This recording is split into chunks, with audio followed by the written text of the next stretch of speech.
আসসালামু আলাইকুম। এখানকার সমুদ্রের পানিটা এখানে এতটা স্বচ্ছ যে আপনার পাথরের উপরে যদি কোনো মাছ যায় সেটাও এখান থেকে দেখা যায়। খুব ভালো লাগে দেখতে এবং খুব নীরব।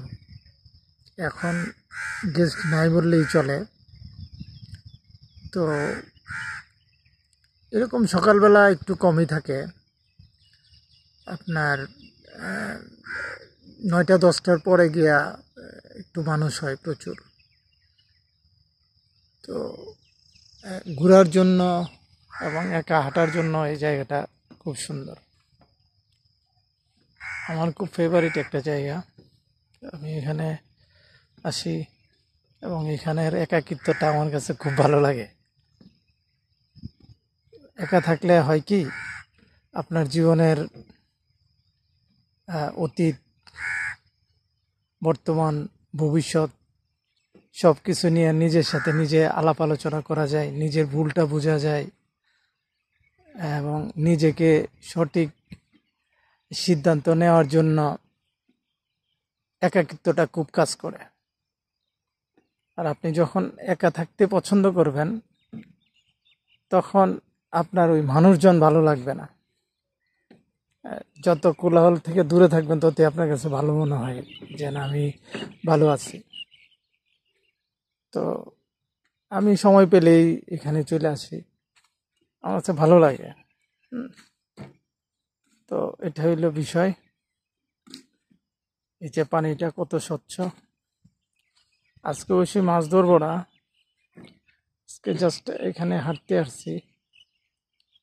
ওই যে আমার এক ভাই মাছ ধরতেছে হয়তোবা। তো এখানে আমরা যারা আছি তারাই এখানে আপনার মাছ ধরতে পারে। এখানে অন্য কোনো লোক এখানে এন্ট্রি করতেও পারে না এবং এখানে মাছ ধরার তো অনুমতি নাই বললেই চলে। তো এটা আর কি। তো আমার কাছে মাছ ধরাটা খুব আনন্দের একটা মুহূর্ত মনে হয় এবং খুব ভালো লাগে আমাকে মাছ ধরতে। তো এখানে আসার পরে একাকিত্বর মাঝে যে জিনিসগুলো সবচেয়ে বেশি মিস করি, আপনাদের সাথে একটু শেয়ার করি। সেটা হলো, সবচেয়ে বেশি মিস করি হলো নিজের পরিবারকে। কারণ পরিবার এমন একটা জিনিস, আপনি পৃথিবী সব কিছু হয়তো আপনি একটা সময় হাতের কাছে পাবেন, কিন্তু ওইখানে যদি আপনার পরিবার না থাকে তাহলে আপনার কাছে পৃথিবী যতই শান্তি আসুক, সেই শান্তি আপনার কাছে আসবে না। আর পৃথিবীতে মানুষ দুইভাবে শান্তি পায় আমি মনে করি আর কি। একটা হলো, আপনি যদি আপনার পরিবারের সাথে খুব সুন্দর একটা সময় কাটাইতে পারেন পরিবারের সবাইকে নিয়ে, এটা। আর দ্বিতীয়টা হইল, যদি আপনার পিতামাতা বাইসা থাকে। কারণ এই দুইটা জিনিসের সাথে, পরিবার এবং পিতামাতা, এই দুইটা জিনিসের সাথে পৃথিবীর কোনো কিছুর আসলে তুলনা হয় না। কেউ যদি তুলনা করতেও চায় সেটা হবে না। কারণ যতদিন আপনার মা বাইচা আছে ততদিন আপনি মনে করবেন যে এই পৃথিবীটাই আপনার।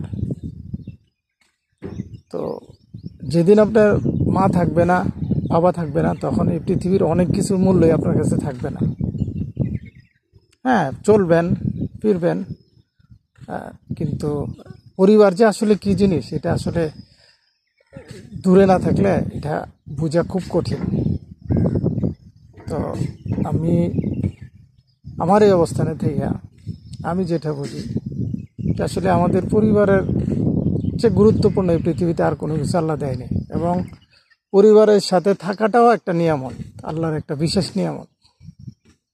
হ্যাঁ, আপনি ইচ্ছা করলেই পরিবারের সাথে থাকতে পারবেন না। এখানে অনেক প্রবাসী আছে, আপনার প্রচুর টাকার মালিক, কিন্তু তার পরিবার দেশে থাকে। হ্যাঁ, তার পরিবারে খাইতেছে, চলতেছে, ফিরতেছে, কিন্তু রাত শেষে সে কিন্তু এখানে একা। আপনি ধরলাম একটা উদাহরণ দিয়ে বুঝাই, আপনি বাজারে থেকে খুব বড় একটা মাছ কিনে নিয়ে গেলেন, সবচেয়ে দামি মাছ, কিন্তু মাছটা নেওয়ার পরে মাছটা রান্না করলেন, সব কিছু করলেন, কিন্তু মাছের গুণগত মান বাড়ানোর জন্য যে লবণ মশলা দেওয়ার দরকার সেটা আপনি দেন নাই। তো আপনি এখন যত বড় মাছই নেন না কেন, আপনি তো খেতে পারলেন না। তো তদ্রূপ এমনই যে প্রবাসীতে অনেক লোক আছে যে প্রচুর টাকার মালিক, বাংলাদেশেই আছে, অনেকে ব্যবসা বাণিজ্য করে মোটামুটি অনেক ভালো অবস্থানে আছে। ইনশাল্লাহ দেখলেও ভালো লাগে যে আমার ভাই বাঙালি ভালো আছে। কিন্তু ওনাদের সাথে যখন কথা বলি তখন ওনারা বলে যে হ্যাঁ ভাই, আসলে এখানে দেখেন যে চকচকের মধ্যে আছি, হয়তো বা আমার ব্যবসা বাণিজ্য আছে, আমার আর্থিক অবস্থান ভালো আছে, কিন্তু পরিবার ছাড়া থাকাটা ওই ঘুরে ঘেরে একটাই কষ্ট, যে পরিবার ছাড়া আছে। তো এটাই, আপনি ইচ্ছা করলেও ভালো কাজ করতে পারবেন না যদি আল্লাহ না চায়। আল্লাহ চাইতে বোঝে আপনি ভালো কাজ করার জন্য। পরিবার বিষয়টি হলো অনেক বড় জিনিস, যেটা আমি মনে করি। তো এই জন্য আমি বলবো যে যারা পরিবার নিয়ে থাকেন আল্লাহর কাছে শুকরিয়া আদায় করেন। আর প্রবাস লাইফটা অত্যন্ত একটা কঠিন লাইফ, মানে আপনার কি পরিমাণ কঠিন লাইফ এটা আসলে আপনাকে বোঝানোর মতো আমার ছোট্ট জ্ঞানে আমি বুঝাইতে পারবো না। এটা এমন একটা লাইফ, এখানে আপনি না আসলে আপনি বুঝবেন না যে আপনি আসলে কোন অবস্থান থেকে কোন অবস্থানে আসছেন।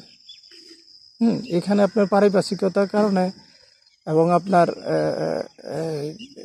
আপনার জব করার কারণে আপনি ইচ্ছা করলে অনেক কিছুই করতে পারবেন না।